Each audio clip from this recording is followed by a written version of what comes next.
Salam sejahtera dan salam satu Malaysia kepada murtad dan murtadin Malaysia sekalian. Jadi hari ini EM nak datang dengan lagi satu podcast berjudul Kenapa Saya Murtad. Jadi ramai yang tahu, ramai juga tidak tahu yang Encik Murtad dah murtad sekian lama sejak kecil. Tetapi apakah faktor-faktor yang menyumbang kepada Encik Murtad nak keluar secara nyata daripada agama Islam? Yang pertamanya, tiada siapa yang mempengaruhi Encik Murtad untuk keluar daripada agama Islam. Tidak sesiapa pun yang ajak Encik Murtad nak keluar. Dan juga tiada siapa-siapa lah yang nak bantu Encik Murtad nak keluar Islam pun tak ada. Tiada siapa yang ajak ke apa, tak ada. Ini semua disebabkan oleh usaha Encik Murtad sendiri. Iaitu bila Encik Murtad bila Encik Murtad jadi Islam dulu kan, dia memang Encik Murtad Islam. Jadi bila Encik Murtad baca Quran, tafsir, hadis dan sebagainya, memang banyak benda yang bercanggah yang Encik Murtad tu rasa tak kena dengan agama itu sendiri. Seperti Nabi Muhammad menyuruh tentera-tentera dia menyerang banyak kaum ya. Kat sana dulu kan ada banyak kaum dekat Arab dulu. Jadi dia akan pergi menyerang, dia akan ambil hak-hak rampasan tawanan dia. Dia akan ambil wanita-wanita daripada pihak sana. Dia akan jadikan sebagai sebagai slave lah kat sana kan. Lepas tu dalam hadis pun banyak dan nyata, dekat Quran pun ada. Jadi konsep Nabi Muhammad ni dia macam ni. Dia bila dia nak buat undang-undang syariah, dia akan always quotekan nama Allah kan. Dia akan quotekan nama Allah. Lepas tu dia kata Allah telah berikan hak istimewa kepada saya.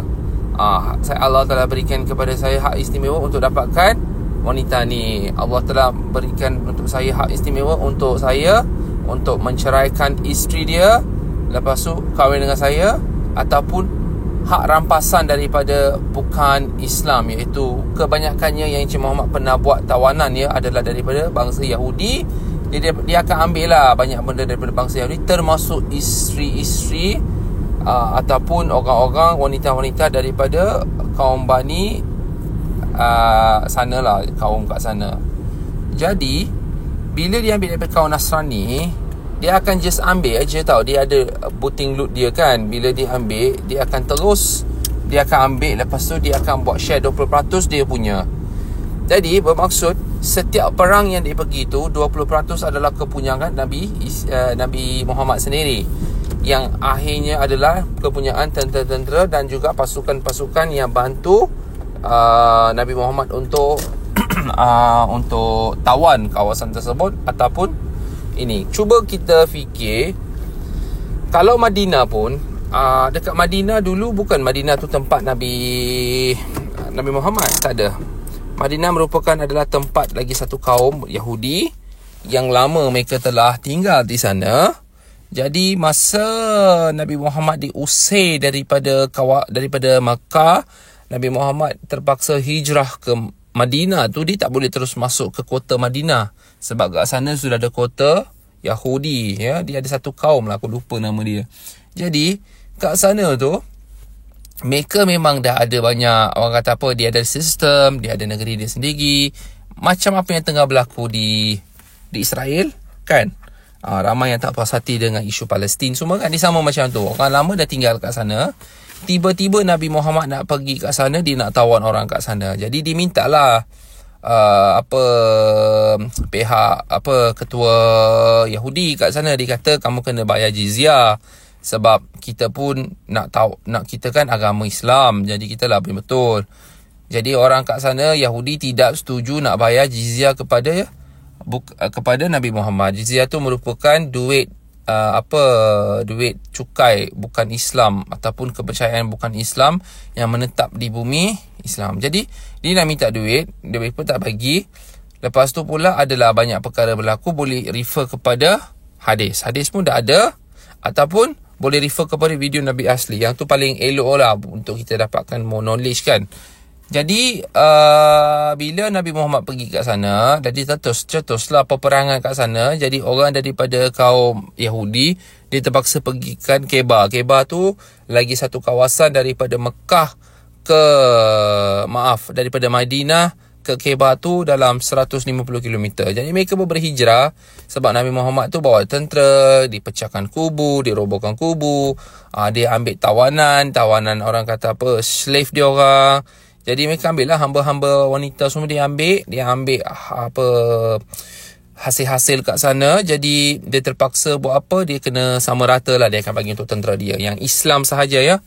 Jadi bermaksud harta ataupun kepunyaan orang Yahudi adalah halal untuk diambil oleh orang Islam. Inilah tertera di Quran ya. Jadi mereka akan ambil, lepas tu mereka akan distribute dia, mereka akan bahagikan bahagian itu kepada semua rakyat mereka sendiri, iaitu orang Islam. Mereka tak akan bagi kepada Yahudi ataupun orang bukan Islam. Jadi orang ni semua, orang yang kaum Bani ni, yang satu orang Yahudi daripada kawasan Madinah, mereka terpaksa pergi ke kawasan Khaybar. Jadi mereka pun mulalah tempat baru. Sebab benda orang dah ambil, kawasan orang dah ambil, Nabi Muhammad pun dah bawa orang lain. Jadi beberapa tahun kemudian, bila mereka dah pergi sana, dah bercucuk tanam, dah ada kawasan baru, Nabi Muhammad pula cadang nak tawan kawasan Khaybar balik. Di situlah Nabi Muhammad orang kata apa, dia diracunkan oleh Zainab. Jadi sebab dia bunuh ibu bapa Zainab, lepas tu suami Zainab, lepas tu dia pula nak balas dendam. Jadi berlaku perang di Khaybar kan. Jadi kat sana mereka dah tawan balik, ambil semua. Lepas tu berlakulah sedikit percetusan di antara orang kata apa, percetusan di kawasan disebut di Khaybar. Bila Khaybar tu dah jadi hak milik penuh kepada Nabi Muhammad, Nabi Muhammad pula dia kata begini, dia kata okey, tanah ni kepunyaan Nabi Muhammad, tetapi hasil itu 50% tu kepunyaan orang Islam, lagi 50% itu adalah kepunyaan bukan Islam, iaitu adalah Yahudi. Jadi mereka pun setuju sebab mereka tak ada tempat nak pergi. Jadi jizyah pun dibayar juga sekian lama. Tetapi dalam proses ini banyak juga pembunuhan dilakukan oleh tentera-tentera Islam. Benda ni memang clear ternyata di hadis dan juga di Quran ya. Yang quoting tu semua saya tak nak buat sebab quoting ni boleh refer kepada video Encik apa nama dia, Nabi asli. Kalau yang boleh tengok, lihat je lah. Agak menarik juga Encik Murtad tengok. Jadi bila Nabi Muhammad, sebenarnya benda ni memang lama Encik Murtad dah baca. Jadi Encik nak explainkan saja secara ringkas. Jadi Nabi Muhammad dia pergi ke Khaybar, lepas tu dia pun kat sana dah buat banyak benda dah. Dia dah ambil harta, dia ambil wanita kat sana. Dia pula suruh mereka bagi hak pencarian mereka 50% dan juga banyak benda yang dibuat Nabi Muhammad ya. Dia akan menggunakan nama Allah sebagai orang kata apa, sebagai reason, sebagai contoh ataupun sebagai saksi bahawa dia merupakan Nabi dan dia ada hak eksklusif untuk dia. Jadi benda-benda ini yang menyebabkan Encik Murtad bila baca dulu hadis dengan agak Quran terjemahan ni, rasa macam something wrong somewhere. Kenapa Nabi Muhammad nak buat perang macam ni? Kenapa nak ambil harta orang Yahudi? Kenapa nak ambil wanita tawanan? Lepas tu dalam Quran tu pula menyatakan adalah halal untuk orang Islam bila menawan orang bukan Islam. Bermaksud, misal kata begini ya, kita ambil contoh, okey? Kalau misal kata, kalau Palestin ambil alih kawasan Israel, adalah halal untuk orang-orang kat Palestin ni untuk jadikan wanita-wanita dekat Israel ni sebagai orang kata apa, sebagai hamba mereka. Mereka boleh kahwin dengan mereka boleh cerai dengan mereka boleh buat apa saja mengikut Islam. Jadi mereka boleh buat begitu. Ini adalah contoh ya.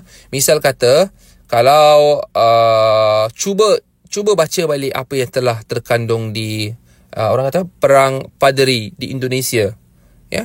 Perang Padri di Indonesia, saya tak tahu ramai yang tahu ke tak tahu, yang bahawa kaum Minangkabau tu diambil alih oleh imam, apa nama dia, saya lupa. Jadi cuba baca tu, cuba type dekat Google perang Padri Indonesia, akan keluar sama juga konsep dia. Jadi mereka akan tawan kawasan itu, dia akan bunuh kawasan tu, dia akan ambil alih wanita dan juga kawasan-kawasan sana punya hasil, duit, mata wang, semua dia akan ambil. Jadi ini adalah dihalalkan di Quran. Bermaksud kalau kamu bukan Islam, kamu kena berikan hak-hak yang bukan Islam tu kepunyaan orang Islam. Jadi benda-benda petty-petty things ni banyak benda yang Encik Murtad dulu fikir macam tak logik. Kenapa macam ini? Kenapa lah orang nak tawan sana tawan sini? Kenapa Nabi Muhammad nak pergi sana? Benda ni banyak make my mind to open lah benda ni.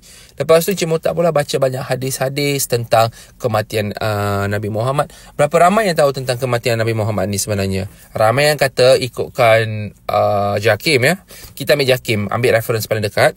Jakim kata Nabi Muhammad tu sebelum meninggal tu dia demam. Lepas dia demam tu dia dah bagi tahu masa kat ceramah bahawa beliau nak wafat, nak meninggal. Lepas tu dia cakap dah tak boleh tinggal lagi dah. Dia balik rumah, dia ambil wuduk, dia semayang. Lepas tu dah tiba masa dia pun meninggal. Bermaksud dia sakit, demam lah kan.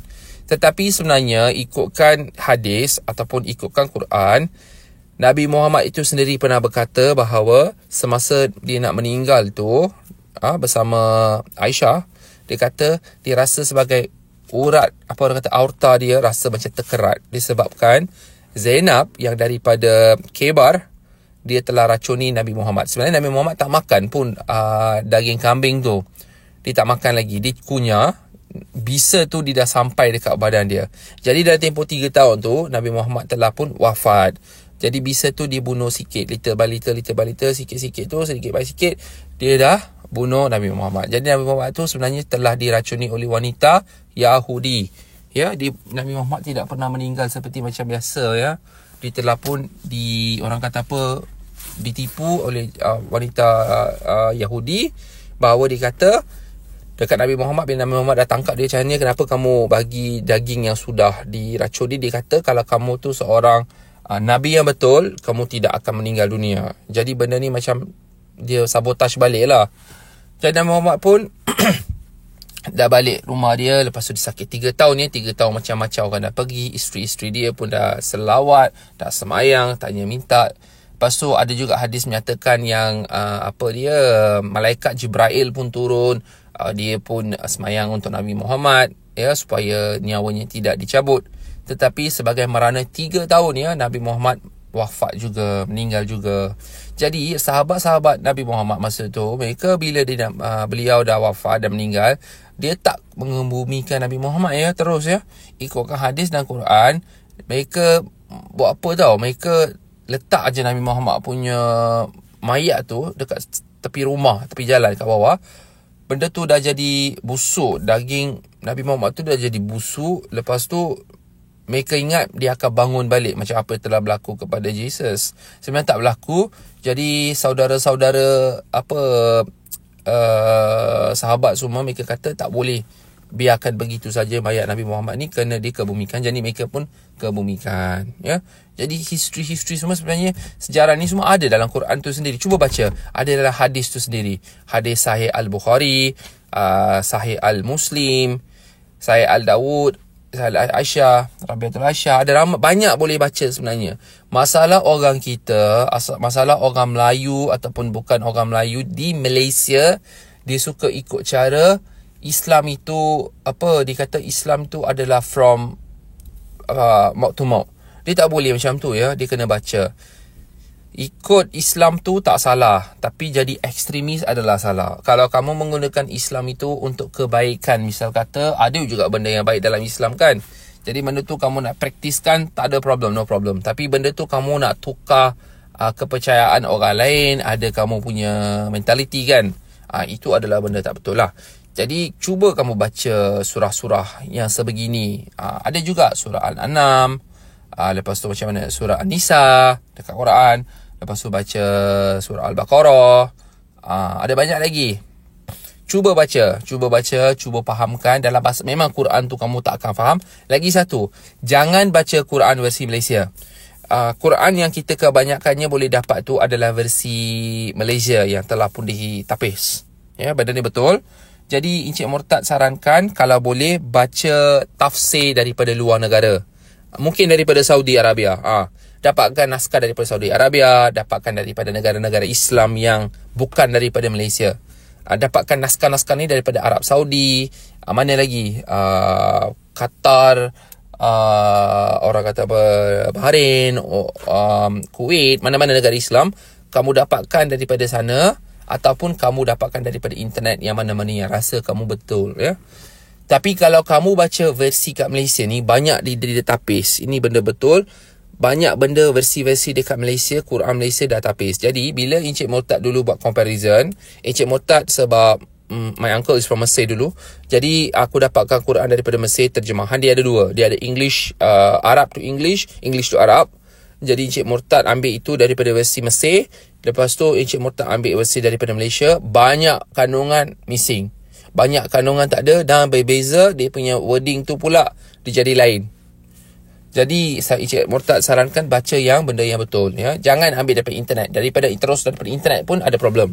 Sebab banyak benda yang bercanggah. Ada yang orang nak defame Islam, dia akan bawa cara ikut Islam pun ada. Ada yang ikut cara betul, bermaksud dia akan refer kepada hadis ni apa yang dikatakan. Lagi satu, jangan sekali-kala jadi pandai-pandai kau nak refer benda ni dekat ustaz.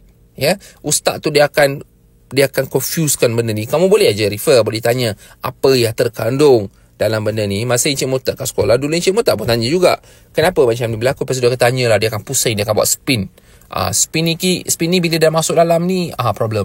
Jadi Encik Murtad sarankan kalau boleh cuba baca dan fahami. Kalau tak faham, kau pandai-pandai lah faham macam mana. Kau nak tanya siapa-siapa, tanyalah. Tapi tanya secara terus, ya. Apa yang berlaku. Jangan kamu cakap kat dia cakap kat orang lain cakap kat dia. Benda ni tak akan clear. Jadi, bila Encik Murtad dah rasa, bila dah mula baca Quran tu sendiri, rasa sangat-sangat kecewa sebab Nabi Muhammad tu lain daripada apa yang saya belajar di sekolah agama ataupun di kelas agama, adalah berbeza, sangat berbeza dengan apa yang terkandung dalam itu Quran tu sendiri dan juga hadis tu sendiri. Jadi dari itulah Encik Murtad nak keluar daripada agama Islam. Jadi Encik Murtad keluar daripada agama Islam itu adalah disebabkan oleh Quran dan hadis itu sendiri, ya, bukan daripada orang lain ataupun pengaruhi daripada orang lain. Jadi kepada orang non-Islam, tak kisahlah di mana pun, kamu sebenarnya tu nak masuk Islam sebab kamu nak kahwin, kan? Itu suka hati kamu, itu hak kamu. Tapi always ingat, kamu masuk Islam tu, sebenarnya Islam tu sendiri pernah berkata, kamu kena masuk Islam tu sebab Islam tu sendiri, bukan sebab kamu nak kahwin. Dekat Malaysia, JAKIM ni, dia nak kahwinkan kamu, dipaksa kamu kahwin, walaupun kamu beragama Kristian, tak perlu kamu masuk Islam. Kalau wanita itu adalah wanita Kristian, tak perlu masuk Islam. Tapi dekat Malaysia, dia akan paksa kamu masuk Islam sebab mereka tak akan ikut Quran. Ya, bila Encik Murtad naik mahkamah, bila Encik Murtad mengemukakan surah-surah daripada Quran dan hadis, Encik Murtad juga dapatkan semua fakta-fakta daripada Quran tu. Bila tanya kepada hakim di syariah, mereka kata mereka tak ikut pun. Dia kata kita dah ada kind of rules, syariah rules kita sendiri. Kita tak ikut pun apa yang terkandung dalam Quran. Kita akan ambil benda yang perlu saja. Jadi benda ni, benda yang sangat kita tahu adalah dipolitikan. Okay, nothing is there to discuss more. Jadi kamu fikirlah, kalau kamu nak masuk Islam tu suka hati kepada kamu, kita tak paksa pun. Kalau kamu nak murtad keluar pun, itu suka hati hak kamu. Kalau kamu nak masuk balik, lepas murtad kamu masuk balik ke agama Islam tu pun, suka hati kamu. Tiada siapa yang paksa, tiada siapa yang kata kamu kena jadi murtad, tiada siapa yang kata kamu kena jadi Islam. Tapi memaksa seorang masuk Islam adalah salah. Bermaksud Islam untuk susu anak, masuk Islam untuk dapatkan hak-hak bumi putera, memang kamu pun tak akan dapat. Kamu nak masuk Islam sebab nak kahwin, kamu nak masuk Islam untuk tin sardin, kamu nak masuk Islam untuk tin Milo, kamu nak masuk Islam untuk apa lagi? Untuk dapatkan sekolah anak-anak. Benda ni adalah salah.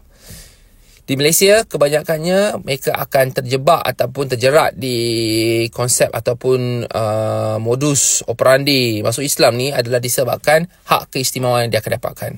Seorang yang masuk Islam tu boleh menuntut, ya, sampai 21,000.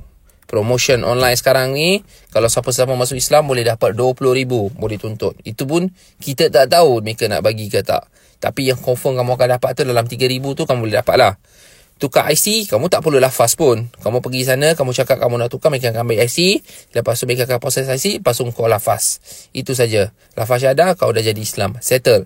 Lepas tu mereka akan bagi kamu buku-buku tentang solat, buku tu buku ni yang dicipta oleh JAKIM tu sendiri, bukan daripada Quran tu sendiri.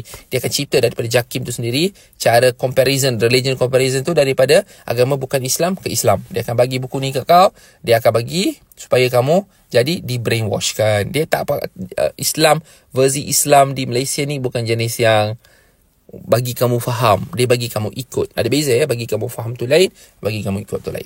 Jadi pandai-pandailah kamu nak hidup di Malaysia sebagai seorang Islam, ya. Jangan bagi orang lain pengaruh. Kalau kamu tu Islam yang betul, kamu ikut daripada Quran. Kamu Islam yang betul, ikut daripada hadis dan sunnah. Jangan kamu ikut Islam tu versi JAKIM. Versi JAKIM ni adalah ikut cara Wahhabism. Betul. Jadi kalau kamu ikut cara Wahhabism ni, mereka akan paksa kamu, mereka akan suruh buat tu, buat ni, kena pakai tudung, kena pakai itu. Itu cara Wahhabism, apa yang telah berlaku di perang orang kata apa? Perang Padiri di Indonesia. Jadi yang tu adalah Wahhabism. Sama yang apa yang kita tengah go through sekarang ni kan.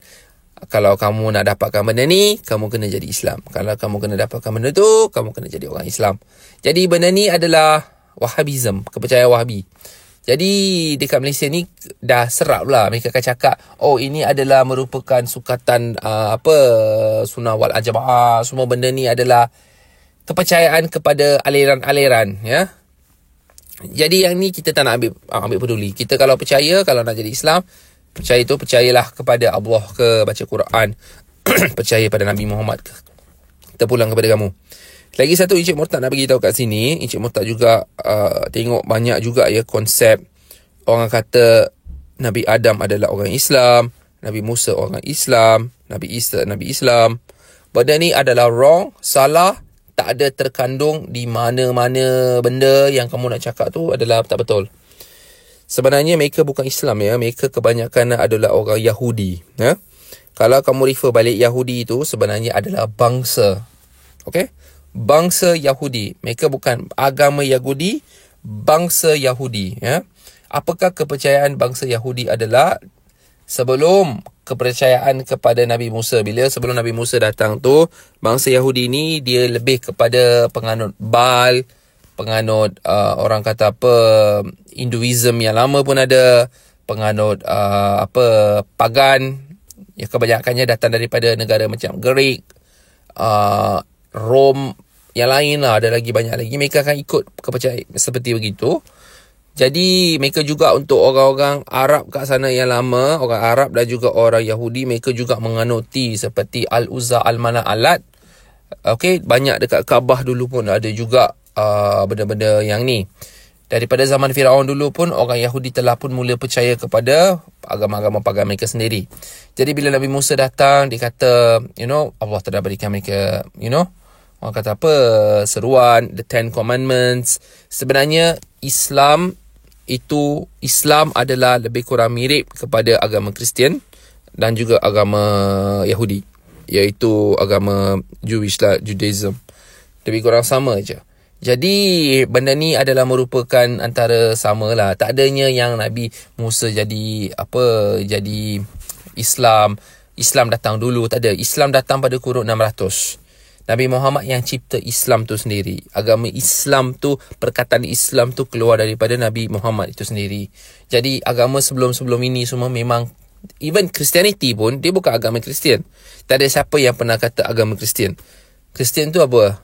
Tak ada yang cakap orang Kristian. Bila orang kata disciple Jesus lepas tu ya, Isa, lepas tu mereka yang kata tu Kristian. Lepas tu yang Yahudi pun sama. Tak adanya nama macam orang kata, this is the religion of Judaism. Tak ada.